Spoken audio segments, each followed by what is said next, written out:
Morning guys. Today is September 10.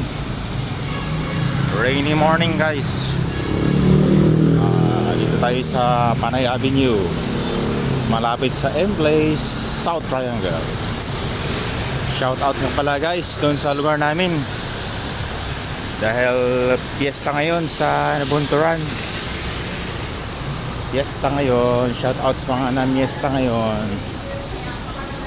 Shout out sa aming patron, San Nicolas di Tolentino at Barangay Katipunan, Nabunturan, Davao de Oro.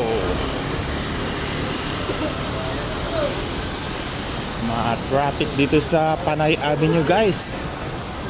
Hindi ko alam anong meron, ba't ang traffic na dito lang malapit sa M-Place. Traffic na guys. I don't know why. Congested na. Alright guys, thank you for watching here in Quezon City. Tapos na tayo nag-lunch guys. Lunch tayo na maaga para dire-diretso na tayo mamaya sa Mandaluyong. Alright. Thank you for watching. Alright, bye. Thank you.